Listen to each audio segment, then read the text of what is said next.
This is our segment of the week where we call financial advice for dummies. Okay? There's certain things that are basic. One of the best things I ever did was stock market investing for dummies. People are, who are you calling a dummy? You calling dummy? You. Yeah. Because you don't know everything. It's true. 75% of Americans apparently living paycheck to paycheck. I hear other terms. Sometimes it's 65, 75%. Right? 50% of Americans don't have $500 for an emergency. The average American makes 40, 50 grand a year. How are you paycheck to paycheck? People making $100K a year living paycheck to paycheck. 40% of Americans making 100 grand a year live paycheck to paycheck. 60% of millennials making 100 grand a year live paycheck to paycheck. You know what they're called? What's that? Henrys. High earners, not rich yet. Oh, you like that, Henry? Oh, wow. I didn't Are see you a that Henry? coming. You didn't see that one coming. Henry. You're making money. You're spending it all. What are your thoughts? Right. Any of those Facebook analysts, Henrys? Of making course. 100 something. What do you mean? I'm sure. Let's ask. That's exactly. All right. All right, go. So financial advice for dummies. So you're familiar with Reddit? Yes, I love Reddit. You love Reddit. What do you love about Reddit? It's what is it? The front page of the internet. Front page of the internet. That's their. Cool. I think that's their little slogan. That's cool. I like it. So, anyways, I watch Reddit sometimes. But anyways, there's a money page, a money savvy page subreddit called Financial Planning. Okay, right? Cool. And they ask older people to share their money advice to young Gen Zs. Okay. So hopefully they will take it to heart and get better with their money. This is a BuzzFeed article. So here are the top 12 top rated responses, because you know with Reddit you could thumb up, thumb down. What is it? Yeah, Arrow you up? thumb up, and that's like liking it and favoriting it. And then the more thumbs you get, it goes higher on the algorithm. People like it. People like it. People like it. If it goes down, it goes down. It goes down. Reddit. All right. So it's a cool page called Financial Planning, and here's some of the older people's advice. What they want young people to know for young Gen Z. Tell me, old man. Tell me, old man. Break it down for me, old man. Number one, we say this all the time, pay yourself first. Pay yourself first. Whether it's 10, 15, 20%, designate a number and bring that home for saving and investing. Sound advice. Sound advice. We've heard it a million times. But 50% of money is your knowledge. Yes, I know. But the other 50% is behavioral. Are you actually doing it? Yes, I know. How much? If you ask someone, how much money should you bring home? Well, 10%, 20%. Are you doing it? No. No, not even close. Not even close. I was at the strip club. No, I was at the strip club with Gabby. 10 to 20. No. Designate an amount and bring that home every single month. Cool. Yeah. Number two, get a budget together, track your expenses and your income, and understand cash flow. Don't I know it? Step one to your money is have a game plan. Understand what's coming in the door, what's going out the door. I talk about offense and defense. Yeah. How much points are you putting on the board? That's your offense. How many points are you giving up a game? That's your defense. We talk about the Phoenix Suns in the early 2000s, Steve Nash, Mari Stoudemire, these guys putting up 125 points a game, most points in the league. The problem is they were giving up 126 and they lost. They couldn't win playoff games. Get it together, have a budget. Cool. Budgeting, you know the only thing worse than doing a budget every month? What's that? Not doing a budget every month. Damn it, I should have known. You gotcha. Aw, shucks. I gotcha. Anyway, have a budget. Understand your cash flow. What I call it is having a game plan for your money. Number three, money doesn't buy happiness, but you know what it buys? Opportunities. Yeah. Opportunities to say yes to something, but also, you know what else? Opportunities Happiness. to say no. Opportunities to say no to something. Hey, we're going to need you to come in and do this job, and I'm good. I don't need the money that bad. I'm okay. Hey, are you willing to, like sometimes we'll need shooters. Yeah. I'm on the road traveling. Hey, we got to get a shooter. What's our budget? $400. All right, but if you can get them for like $200, you get them $200. You offer someone $200. I'm good. Like I don't need the money. All right, would you do it for $400? Sure. If you have money saved up, you have the opportunity to say, you get the power. Thanks for the of opportunity. No, yeah. That's like Warren Buffett said, the power of no. Yeah. Anyway, money doesn't buy happiness, but it buys opportunities. What did Kanye said? Having money isn't everything, but not having it is. He's lyrical genius. Lyrical genius. Anyway, money doesn't necessarily buy happiness, but it buys the things that can make you happy, or opportunities. Yeah. Buys time, buys opportunity. Opportunity cost is what they call it. Anyway, number three. Money buys happiness. This guy was angry. He says, pay your dang student loans. And learn how repayment looks. He owes a lot. There's a correlation between defaulting and not paying your student loans and anxiety. I'm sure that's common for a lot of people out there. Okay? Yeah. So student loans, the big deal. You know, is the Biden administration taking away student loans, $10,000, $50,000? What's happening? I wouldn't bet on that. I would bet on, you know, there's forbearance. Are you making your payments? Are you not? Certain federal loans are being exempt from having to be paid. Certain private loans, not so much. David, you got any student loans? Oh, yeah, hell yeah, I do. Oh, God. So is that why you're making that face right there? Yeah.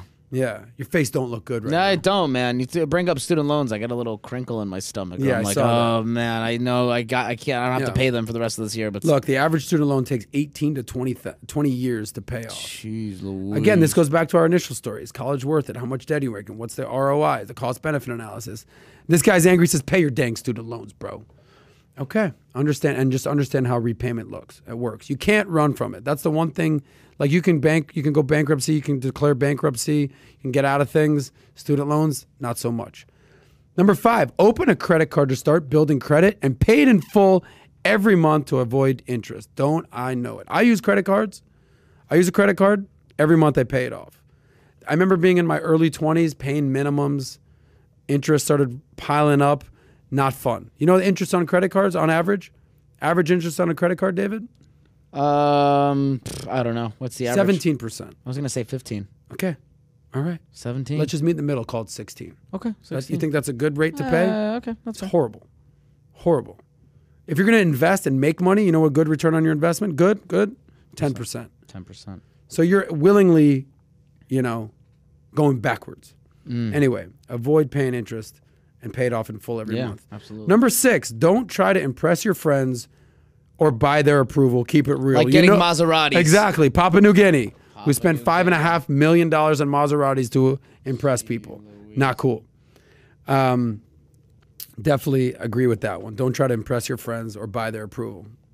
They smell what's going on. They said your friends, they smell. Your friends, they smell. Don't impress It them. reeks of desperation. Look what I got. Yeah. Cool, bro. Thanks. Here's this. This is good for all the people out there entering relationships right there. I see Lewis Alpha going ham on the that's our boy. On the chat. See what he's got going on right there. If you're getting into a relationship, right, find someone with similar financial goals.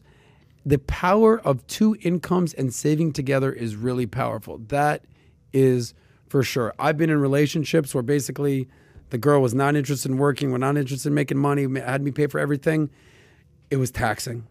Not cool. I've been in a relationship where it's like, let's grind, let's do this thing together, let's make some money. It's a different feeling. So I totally agree with that advice. If you're getting into a relationship, find someone with similar goals. The power of 2 incomes and saving together is really powerful. Respect. Number 8, understand Roth IRAs, 401ks, and David's favorite thing, index fund. Those are cornerstones in wealth building. And P.S., if you've got a 401k and your company gives a match, that's free money. Free money. Go take that money. I talk about saving that money. I talk about saving that money to invest that money. But there's nothing better than free money. There's nothing better than free money. If your company is willing to match your 401k and give you 5% or whatever you're contributing, go take that money. That's like walking over money on the side of the street. Be like, nah, I'm good. Go get that money. Go get that match. There it is. Accompanied with your 401k and your Roth IRA and your beautiful index fund to build wealth. You know what else? You know the cornerstone within that? What's that? Compound interest. The power of compound interest. What's that guy's name? What guy? Albert Einstein. Alfred Einstein? Albert? Is it Albert or Alfred? It's Albert. Okay, good. Just double checking, making sure. I got you, sauce. Albert Einstein said... Alfred. No. Albert Einstein. Just kidding. Compound interest, the 8th wonder of the world. Those that understand it, earn it. Those that don't understand it, pay it. Did he really say that? Yeah. Holy hell. There it is. There it is. Albert Einstein. He called it the 8th wonder of the world, the power of compound interest. The key to investing, time and compound interest. That's it. 2 ingredients. Okay. Number 10, increase your earnings, AKA get a better job, learn a new skill, make smart career risk. Is it worth it? Is it not worth it? Should I make more money? Is it worth it getting that job? I don't know. If I take this job, I'll make more money, but in the long run, I won't be as good. If I take this job, I'll, maybe short term, I won't make as much money, but long term, there's major upside there. I can get equity in the company, my sales. Okay, cool. You got to calculate those risks. Makes sense. Earn more, calculate the risks. Makes sense. Okay? Number 11, save dollars, spend pennies. Basically, know the difference between dollars and pennies. So what I talk about within your budget, everyone has the same big 3 expenses. Your housing, your rent, whatever, your mortgage, your transportation, your car, how you're getting around. Right. And number 3, your food and beverage, how much you're spending each month to eat and to drink. Those are your big 3 expenses. I'm not worried about the little things. The little things, all right? The phone bill, the light bill. I mean, those are things. Those are things. But those are the big 3 things in your budget. Okay? There's a big difference. Like, okay, I could spend $2,000 on rent, or I can spend $1,500 on rent. Okay, cool. All right. Well, if I do the $1,500 thing, or if I get a roommate, I only spend $1,000, and then I split the rent. Okay, now I'm saving $5,000, $10,000 a year. Okay, cool. Or I get the $2,000. All right, so that's down on that. Versus, I don't know, should I get the app on my phone that's $5.99 a month? Okay, cool. That's $60, $70 a year, whatever. The big stuff is what they're talking about. Right. Count dollars, not pennies. Okay? So, and also when it comes to like, when you get your tax return and you get a couple $1,000, or you get a stimulus check and you get a couple $1,000, right? Those are a lot things that you need to be clear decisions on versus like a coupon going to the shopping plaza and whether you get, you know, a box of this or a box of that for $4 versus $3.50. Minor stuff. Right. Pay attention to the big stuff. Save dollars, spend pennies. Cool. Makes and sense. finally, like here's a that big one. Here's a big one. Ooh. Okay? Write this down, people. This is for the people that are like, I don't know, man. Things are tough. Things are tough. I can't figure out how to save. I can't figure out how to invest. I can't figure out my job.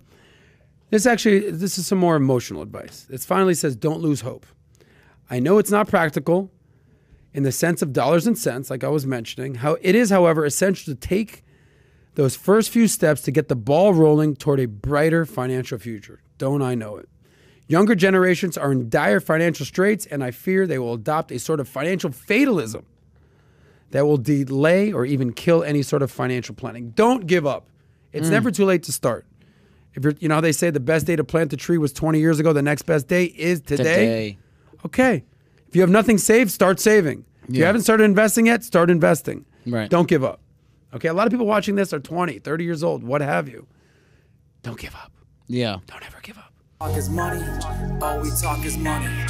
If you enjoyed that short clip from the Soscast, click here to watch another. Click here to watch the full episode, or just stay broke.